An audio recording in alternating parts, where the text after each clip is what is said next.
Welcome to another episode of the 10-Minute Land Surveyor. I'm Dave Woolley. Today I'm going to be talking about two-person survey crews, both from a safety and a practicality standpoint. We recently lost a surveyor, Ned Reynolds, here in Orange County in January. He was struck and killed by a car. I'm not familiar with all the details, but it got me to thinking about the two-person crew model again. We run one-person crews quite often in the industry. We don't do it here at D. Woolley, but I'm seeing more and more folks in the industry running one-person crews. And the technology allows for that, whether you're using GPS RTN or whether you're using a robotic total station. But it's a very dangerous world today, much more dangerous, I believe, than it was 10 years ago, 15 years ago, 20 years ago, prior to the use of smartphones. People are constantly texting, they're watching podcasts, they're talking to people as they drive, and there's a distracted driver. Now, if you look up the statistics, distracted drivers are on par with drunk drivers. You have commuters, you have people doing their business every day, driving trucks, and they're texting, and you're standing out in the street.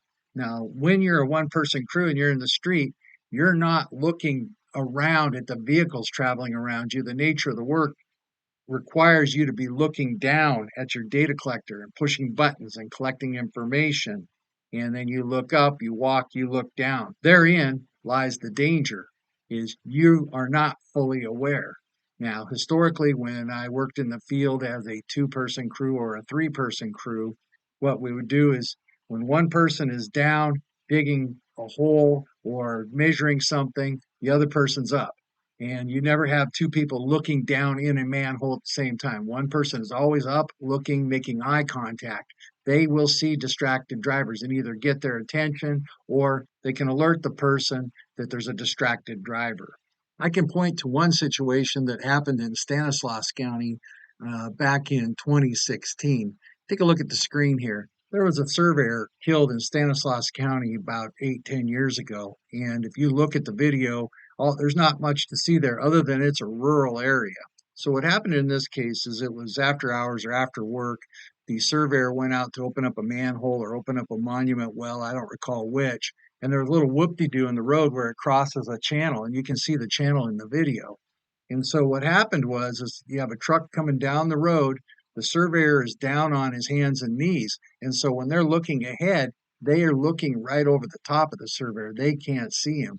So they come over the little whoop-de-doo, and there's somebody in the middle of the road. And that was the end of his life. And if you read here, Stanislaus Public Works employee was killed Thursday afternoon while cleaning out a manhole on Carabella Road West and Oakdale Waterford Highway. Russell Scott Atkinson, 58 of Modesto, was alone on his hands and knees over a manhole. It's pretty rough to read here. It says Atkinson looked up at him and Marcellus applied the brakes, but it was too late for either to avoid the accident. Atkinson died at the scene. Being a professional land surveyor requires office and field experience. And that field experience is absolutely essential to becoming a well-rounded professional. Now, that field experience isn't going to be learned or gained in the field by yourself. You don't go to the field with an understanding of how that work gets done. You need to be mentored. The safety component alone is enough to warrant a two-person crew. However, as a profession, and to ensure the longevity of the profession and the competency of the profession, in order to be a well-rounded professional, you need extensive field experience. And you're not going to get that working in the field by yourself. You need to be mentored. You need to be apprenticed. You need to be trained on collecting field evidence and safety so that you don't put some of your future subordinates in unsafe situations. Land surveying is not about a business model. It's not about making money.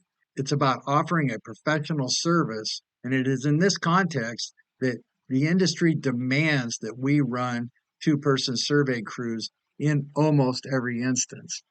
If I were just to throw a number out there, I would say maybe 10% of the work, maybe 15% of the work can safely be done as a one-person crew. And the person doing the one person is generally going to be the most experienced person in there. So their knowledge as they get older or they move towards retirement is not being passed on. So how did we get here? Well, let's talk about some of the issues with running a two-person crew. Well, I just did that salary study, and frankly, it's expensive to run a two-person crew. Let's talk about why people are incentivized to run one-person crews. There's two reasons that come to mind right now. One is a very tight labor market. People don't want to work, and people don't want to do physical work or hard work, and land surveying has that component. And we see it in the other trades also. You can pick up any newspaper and it talks about how people don't want to do this type of work. And so I understand that. And I've experienced it myself. The other incentive is that surveyors are over 55 years old on average, 60 years old on average. And these folks, they're not looking towards the future. They're not really looking towards the mentorship and building a sustainable business model. Frankly, they have one eye on the door and one eye on their 401k.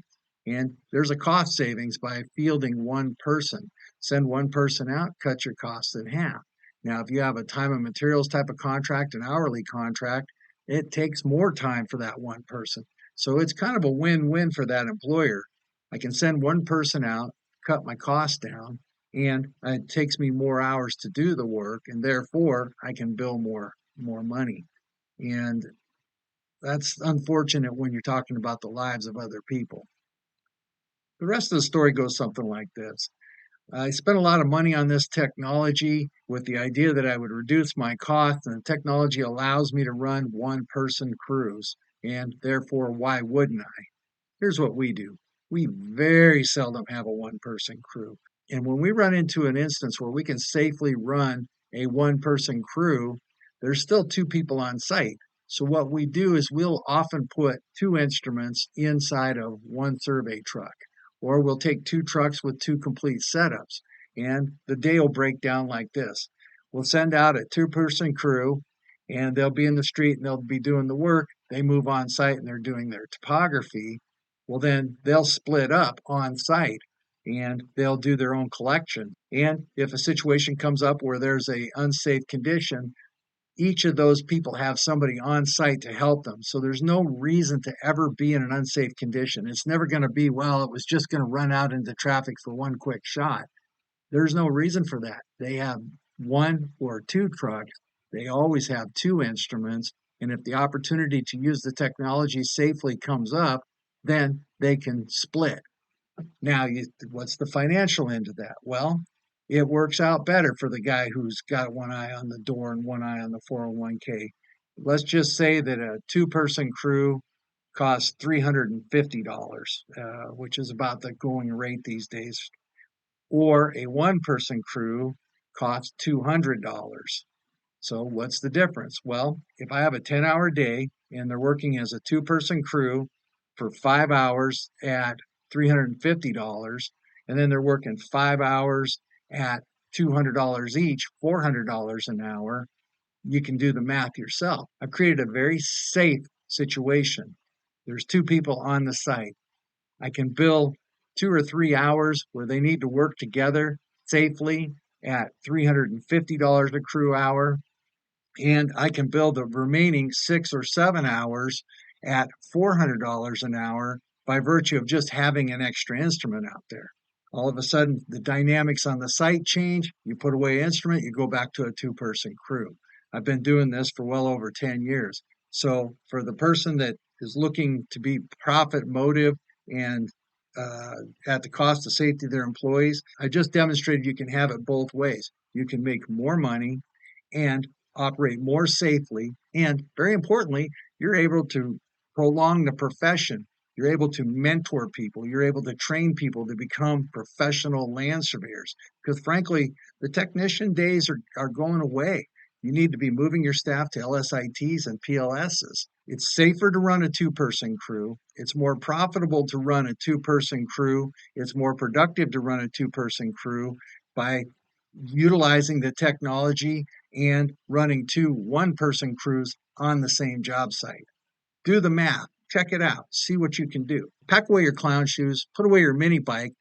Don't get your staff killed by sending them out by themselves. Thank you and have a nice day.